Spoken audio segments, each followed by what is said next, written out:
സംസ്ഥാനത്ത് ഉയർന്ന ചൂട് റിപ്പോർട്ട് ചെയ്യപ്പെട്ടതിനെ തുടർന്ന് പൊതുജനങ്ങൾക്കായി സംസ്ഥാന ദുരന്ത നിവാരണ അതോറിറ്റി പുറപ്പെടുവിക്കുന്ന ജാഗ്രതാ നിർദ്ദേശം ഉയർന്ന ചൂട്, സൂര്യഘാതം, സൂര്യതാപം, നിർജ്ജലീകരണം തുടങ്ങിയ നിരവധി ഗുരുതരമായ ആരോഗ്യ പ്രശ്നങ്ങൾക്ക് കാരണമാകാം എന്നതിനാൽ തുടർച്ചയായി ശരീരത്തിൽ സൂര്യപ്രകാശം ഏൽക്കുന്നത് പരമാവധി ഒഴിവാക്കുക, ദാഹമില്ലെങ്കിലും ധാരാളം ശുദ്ധജലം കുടിക്കുക, നിർജ്ജലീകരണം ഉണ്ടാക്കുന്ന മദ്യം, കാപ്പി, ചായ തുടങ്ങിയ പാനീയങ്ങൾ പകൽ സമയത്തെ ഒഴിവാക്കുക, ചൂട് വർദ്ധിക്കുന്നതിനാൽ കാട്ടുതീ വ്യാപിക്കാൻ സാധ്യതയുള്ളതിനാൽ വനമേഖലയോട് ചേർന്ന് താമസിക്കുന്നവർ ജാഗ്രത പാലിക്കണമെന്നും അറിയിച്ചു.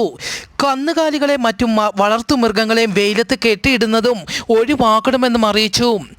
പാകിസ്ഥാൻ അണുവായുധം പരീക്ഷിച്ചതായി ചില റിപ്പോർട്ടുകൾ. ഇന്ത്യ പാക് സംഘർഷങ്ങൾക്കിടയിലാണ് ഈ സംഭവം ഉണ്ടായിരിക്കുന്നത്. പാകിസ്ഥാനിൽ കഴിഞ്ഞ ദിവസങ്ങളിലുണ്ടായ ഭൂകമ്പം ഈ അണുവായുധ പരീക്ഷണത്തിന് ഫലമായി ഉണ്ടായതാണ് എന്ന് പാക് മാധ്യമങ്ങൾ റിപ്പോർട്ട് ചെയ്യുന്നു.